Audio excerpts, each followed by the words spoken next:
It's been a year or more of U.S. students learning remotely. Most have returned to some in-person learning of one type or another. And the reports of violence in schools, students assaulting each other, and teachers and administration, it's been making the news. But let's take a closer look at what could be causing the violence and what can be done to reduce it. Joining me is Stuart Ablon, PhD director at Think Kids at Massachusetts General Hospital.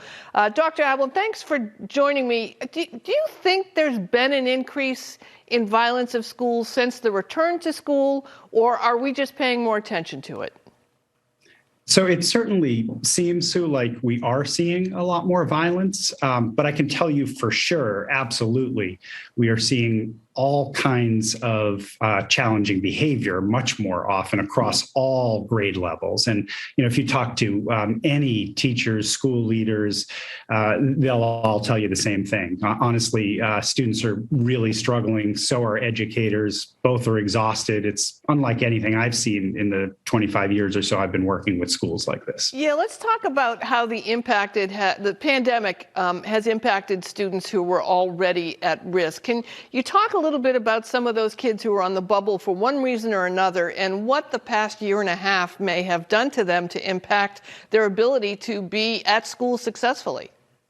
Sure. We specialize in working with kids with challenging behavior. And the reality is that challenging behavior happens anytime you, in essence, have a gap between the demands that are placed upon a kid or the expectations and the skills that they have to handle those expectations. So if they have the skills to handle an expectation, great. But if the expectations exceed their skills, that's when you see trouble in that gap there.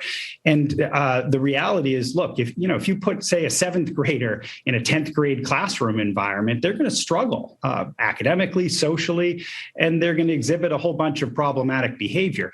And that, in essence, is what we're seeing because, the demands of the school day in general, and specifically, for each grade level, they haven't changed. We're still trying to pursue the same expectations. They've marched ahead, but kids' skills really haven't progressed.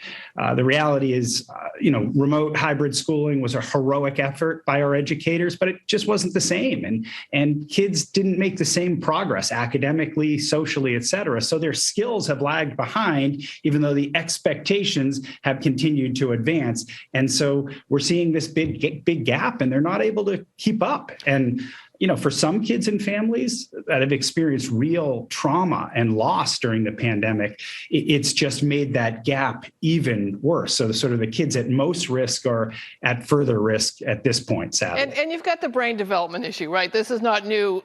Kids and children and teens and the way their brains develop and what kind of healthy environment they need. And I got to say, I've seen a lot of grown adults lose it during the pandemic, right? We all have been more short-tempered. We've all had incidents in parking lots and grocery stores. So it's a little unrealistic to expect that our kids are not going to have the same reaction. So I'm wondering, what should parents do to identify some of the risk factors and help support both their kids, students, and educators? Well, first, so I think you make a great point, which is, look, the pandemic has demanded much more from everyone, not just kids. And we've been required to be much more flexible, tolerate much more frustration than previously. And for many of us, that's been a struggle. So there's been challenging behavior galore. Look, teachers are human. Teachers are doing their utmost. But right now, especially when they're faced with very challenging behavior, they're exhausted as well. And, it just doesn't bode well for anyone. So what should we be doing? Well, first, to look for risk factors, make sure you talk to your kids. It sounds silly, but ask them and avoid the deadly question of, how is school or how's school going? Because you'll get a fine at best. Be more specific and, ask your kids. We need to ask our kids, are they exhausted? How are they feeling in school? Are they able to keep up? How's it feeling different? Ask. And if you've got a very young child, reach out to their teachers and ask how they're doing and how it's going. Absolutely.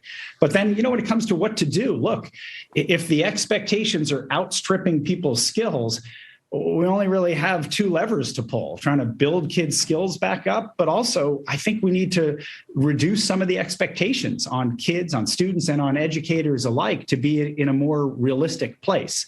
The reality is, look, we've never been through a pandemic like this in most people's lifetimes who are alive now. We certainly have not gone through the after effects. And so we're really struggling to figure out what that looks like in our schools right now.